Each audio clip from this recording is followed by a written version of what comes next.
میرا نام شبہ ہے۔ میں امیر ہندو گھرانے سے ہوں اور میرا تعلق پاکستان کے ضلع شکارپور سے ہے۔ شکارپور میں کافی تعداد میں ہمارے ہندو گھرانے آباد ہیں اور وہ بڑے بڑے کاروبار سے وابستہ کھاتے پیتے لوگ ہیں۔ میرا ایک ہی بھائی ہے جس کا نام روہت ہے، لیکن میرا بھائی میرے حسن سے متاثر ہو کر مجھے پسند کرنے لگا تھا۔ یہ کہانی شروع ہوتی ہے 2017 سے، جب میں کالج کے دوسرے سال میں تھی۔ میری عمر 19 سال تھی اور میرا بھائی روہت مجھ سے 3 سال بڑا تھا۔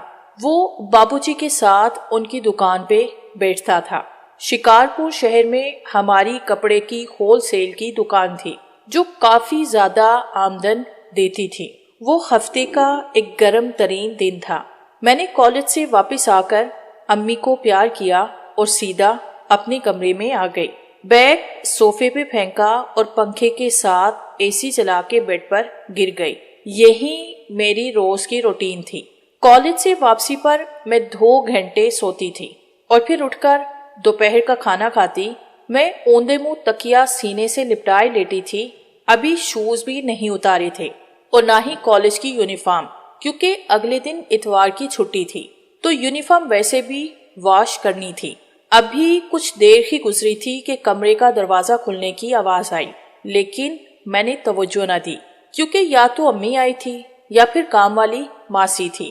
مجھے معلوم نہ تھا کہ روہت بھائی آیا ہے کیونکہ اس وقت تو وہ دکان پہ ہوتا تھا۔ جب وہ کمرے میں آیا تو اس نے سمجھا کہ میں سو رہی ہوں۔ وہ نیچے جھکا اور میرے شوز کھولنے لگ پڑا۔ میں بھی ہلکی ہلکی نیند میں تھی، اس لیے سوچا کہ شاید امی ہوں گی۔ جب اس نے میرے دونوں شوز اتار دیے تو ہاتھوں سے پاؤں کو ہلکا ہلکا دبانے لگا اور پھر میرے پاؤں کو بوسہ لے کر چھوڑ دیا۔ اب تو میرا چونک جانا فطری بات تھی۔ آج سے پہلے کسی نے بھی میرے پاؤں کا بوسہ نہیں لیا تھا، اگرچہ میں اتنی خوبصورت تھی کہ ہاتھ لگانے سے میلی ہوتی تھی اور ماں باپ اور بھائی کی خوب لاڈلی تھی، لیکن اس طرح کا پیار تو کوئی بھی نہیں کرتا تھا۔ میں تھوڑا سا کسمسائی اور آنکھیں کھول دی۔ کچھ دیر ایسے ہی لیٹی رہی، پھر کروٹ لے کر سیدھی ہوئی تو وہ جو کوئی بھی تھا کمرے سے نکل چکا تھا، لیکن پیچھے سے اس کی کمر کی ایک جھلک میں نے دیکھ لی تھی۔ وہ کوئی اور نہیں تھا بلکہ روہت بھائی تھا، لیکن اب وہ کمرے سے جا چکا تھا۔ مجھے کافی حیرت ہوئی کہ بھائی نے شوز تو اتار دیے، لیکن یہ چومنے والی کیسی حرکت کی ہے۔ خیر، میں نیند میں گھری ہوئی تھی، جلد ہی سو گئی۔ جب اٹھی تو وقت دیکھنے پر اندازہ ہوا کہ آج کچھ زیادہ ہی سو لیا تھا۔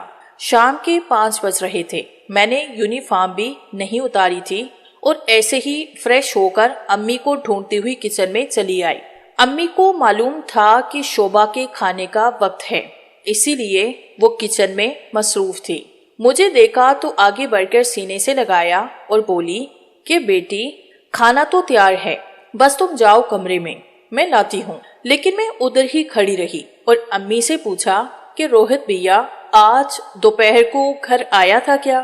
امی نے کہا ہاں آیا تو تھا، پھر چلا گیا تھا۔ کیوں، سب خیریت؟ میں نے کہا ہاں سب خیریت ہے، بس مجھے شک ہوا تھا اس لیے پوچھ لیا، کیونکہ وہ اکثر شام کو ہی لوٹتے ہیں۔ میں نے کھانا پکڑا اور کمرے میں لے آئی اور ٹی وی آن کر کے بیٹھ گئی۔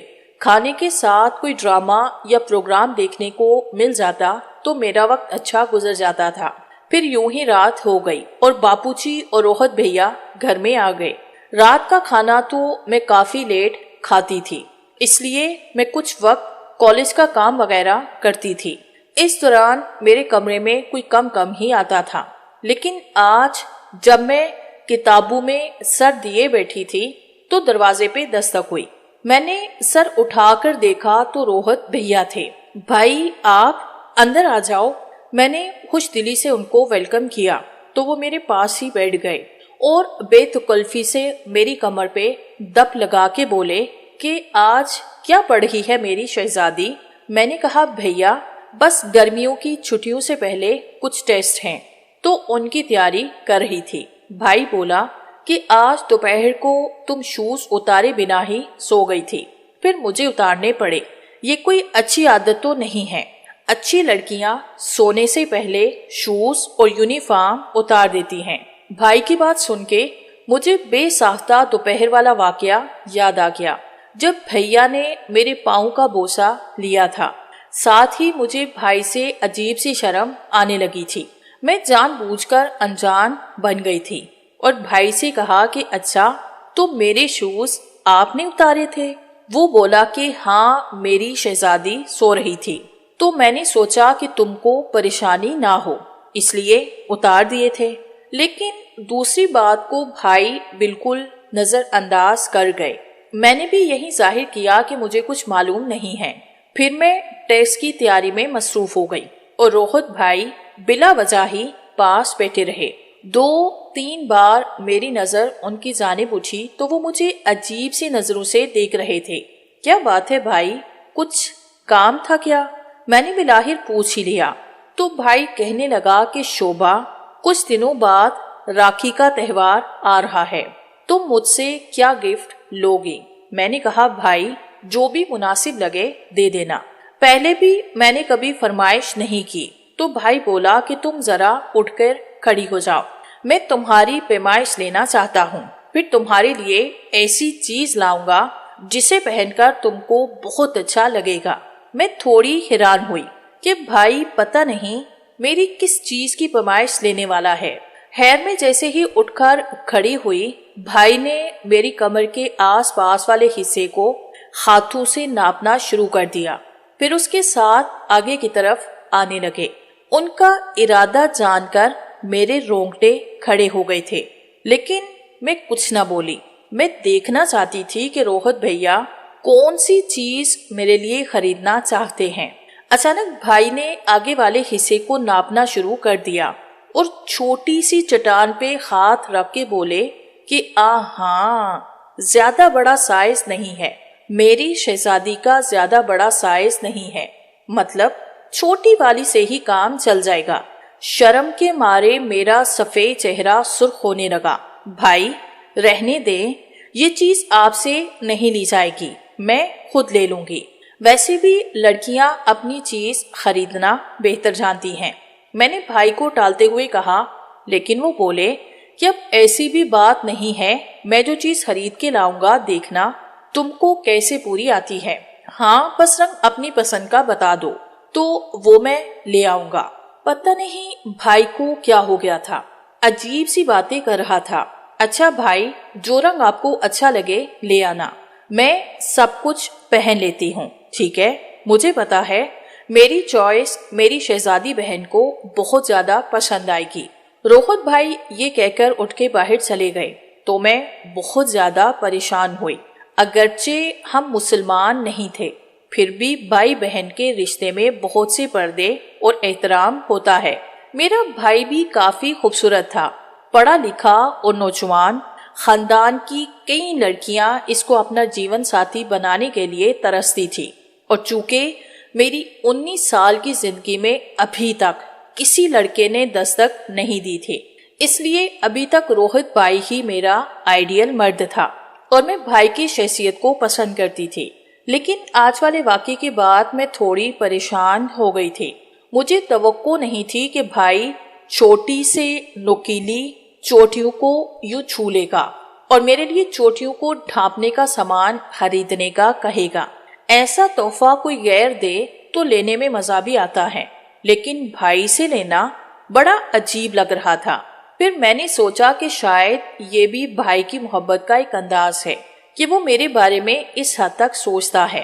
آج دوپہر کو میرے شوز بھی اتارے تھے اور پیار سے میرے پاؤں کو بوسہ بھی دیا تھا، لیکن مجھے معلوم نہیں تھا کہ میری بے تحاشا خوبصورتی نے میرے لیے مسائل پیدا کرنا شروع کر دیے تھے، اور اس کی ابتدا بدقسمتی سے میرے گھر سے ہی ہو گئی تھی۔ بھائی کے جانے کے بعد میں نے کمرے کو اندر سے بند کر لیا اور ڈریسنگ ٹیبل کے بڑے سے آئینے میں خود کو دیکھنے لگی۔ کیا میں واقعی اتنی سندر ہوں کہ میرا بھائی میرے بارے میں کچھ ایسا ویسا سوچنے پہ مجبور ہو گیا ہے؟ میں نے خود کو دیکھتے ہوئے سوچا تو مجھے عجیب سا احساس ہونے لگا تھا پہلی بار مجھے اس بات کا احساس ہوا کہ میں نہ صرف بڑی ہو گئی ہوں بلکہ شاید انتہائی سندر بھی ہوں۔ مجھے یاد آنے لگا کہ میری کلاس فیلو مسلمان لڑکیاں اکثر مجھ سے میری جلد کی خوبصورتی کا راز پوچھتی تھی، لیکن میں ہر بار مسکرا کے رہ جاتی تھی کہ شاید وہ مجھے مذاق میں تنگ کرتی ہیں۔ لیکن اس دن خود کو غور سے دیکھا تو میرا دل دہل گیا۔ ایسی خوبصورتی واقعی لڑکی کے لیے مسائل پیدا کر دیتی ہے۔ شاید اسی لیے میری امی مجھے کالج روانہ کرنے سے پہلے تاکید کرتی تھی کہ خود کو مسلمان لڑکیوں کی طرح چادر میں چھپا کے کالج جایا کرو۔ ویسے بھی ہمارا شہر بالکل روایتی خیالات والے لوگوں کا تھا، تو وہاں زیادہ فیشن کا تصور نہیں تھا۔ پھر بھی کالج کے اندر تو ہم لڑکیاں بال بھی کھلے چھوڑتی تھی اور ہلکا پھلکا میک اپ بھی کر لیتی تھی۔ میں آئینے کے سامنے سے ہٹ کر بستر پر لیٹ گئی تو مجھے محسوس ہوا کہ پہاڑیوں کی چوٹیوں میں ہلکی ہلکی لرزش سی ہو رہی ہے۔ روہت بھائی نے جہاں جہاں پہ ہاتھ لگایا تھا وہاں عجیب سے سنسناہٹ پھیل گئی تھی۔ یہ پہلی بار تھا کہ کسی مرد نے ان کو چھوا ہو۔ میری حالت عجیب سی ہو رہی تھی۔ ناظرین، اس دلچسپ اور دل کو گدگدانے والے سنسنی خیز ناول کے آگے حصے کے لیے